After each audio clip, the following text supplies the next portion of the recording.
Hello students, welcome back. Let's resume our discussion on hypothesis testing, continued from lesson 11b.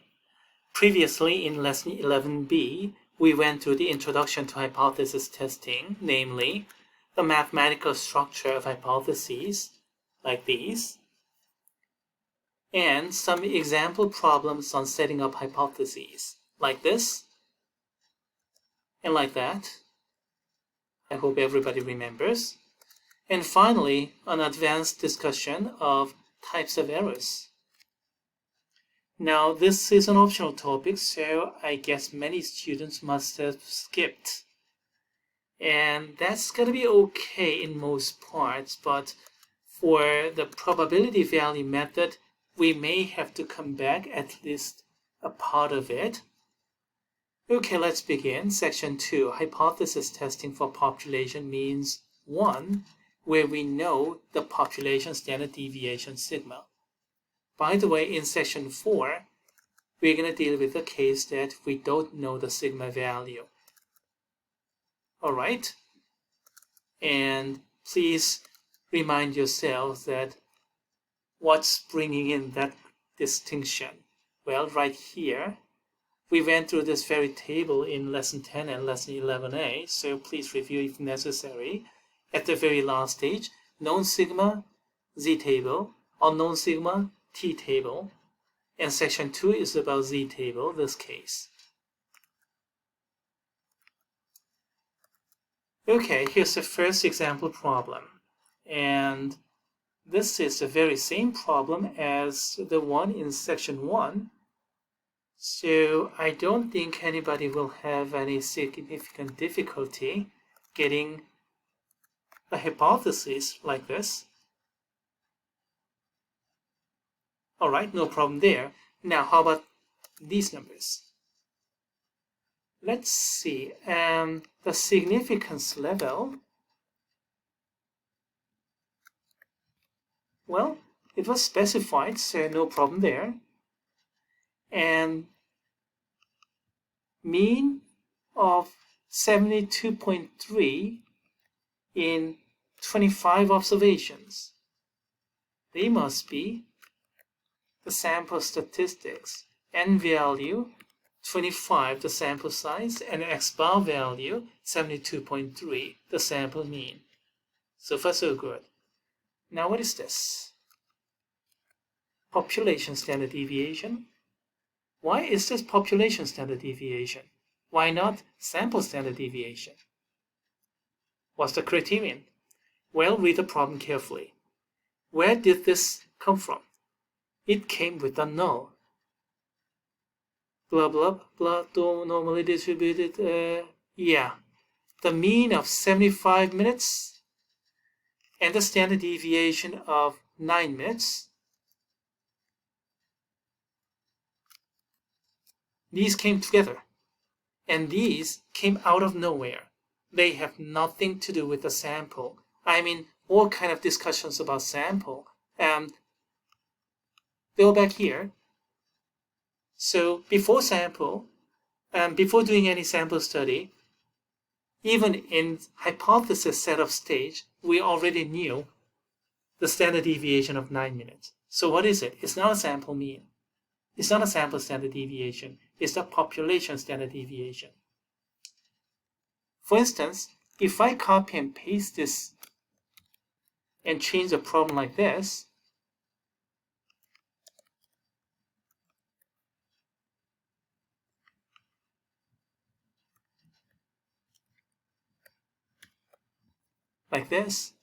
then you're going to get the sample standard deviation of 9.0 minutes. Because this time the standard deviation came along with the sample. Sample of, in 25 observations, you got 72.3 minutes of mean and a standard deviation of 9 minutes. So it's a sample standard deviation. Of course, that is not the way this problem was written originally.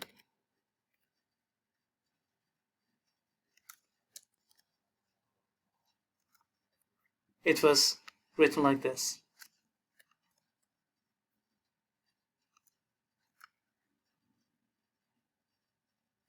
So this is the population standard deviation.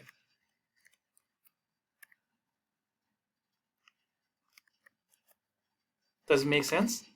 Alright, this must be population standard deviation because it came from section 2, but that kind of thing will not cut it if you encounter this very problem in an exam, for instance. You have to make a appropriate decision. And if that decision-making process is wrong and you're going to get a wrong answer, and you're not going to miss everything, of course. You're going to miss something just for decision-making process, but still, wrong answer is wrong answer. Wrong solution is wrong solution. How do you get it right? Read the problem carefully and make correct decision. Which standard deviation is this? Is it population standard deviation? If it came with null, yes. It is sample standard deviation if it came from the sample. All right? Okay, all right. We got that. Now, we know sigma value, so this is a z problem. So let's draw a normal picture. Centered at 75. Oh, excuse me, let me keep this hypothesis. Centered at 75, all right. And the sample mean of 72.3 should come here. And we are interested in this probability value p. Finding out that probability value p is not too bad. All you have to do is to get the z-score and minus center over SE and do your computation and look up the z-table. Now, interpreting this p-value is going to be a problem. Let's take one step at a time. Let's find out this p-value. It's not too bad. From this picture, n minus center over SE, our old formula number 1. So 72.3 minus 75.0 over 9 over square root of 25 turns out to be about negative 1.5. Look up your z-table, and this is what you're supposed to get. And that part is left to the students. By now, everybody must have mastered the use of the table, so yeah. But then again, what do you do next? P is greater than alpha, so we failed to reject H0, so we go with H0. If P is less than alpha, then the alternative wins. P is greater than alpha, the null wins. Well, let's take that for granted for now. And then here is the complete picture. You see, probability is 0.668 something with a bit more accurate computation through Mathematica. And that's greater than alpha, so reject alternative and accept the null. Question is, this decision-making process is not that natural. I mean, why P greater than alpha means H0? Well, it's a bit difficult. One way to explain that is through the type 1 error business. And then this p-value actually measures the probability of a type 1 error. And that's greater than the maximum allowed type 1 error of alpha. So we fail to reject the null hypothesis and go with alternative hypothesis. That's the way it is written in the textbook. If you can understand it, great. But it's really a difficult way to understand something that should be a little bit easier. And here is my way of explaining things. Let's redraw this picture using the symmetry of the normal picture. So this case corresponds to the latter case here. So look at this picture here, centered at mu0, the null, and then less than x bar, this probability, blue probability, and this red probability over here, which corresponds to this one here. They're the same because of the symmetry. This blue, the same as that part over here, and then just shift a bit to the left, you get this. By the symmetry, this blue and that red are the same. Now, what is this red probability here? Now centered at x bar, and then greater than mu0. What is this? And because center that means at mu0 means the mean is about the same as mu0, which means null is right. Null is mu0, so null is right. Assuming null is right, and we ended up with this observed result.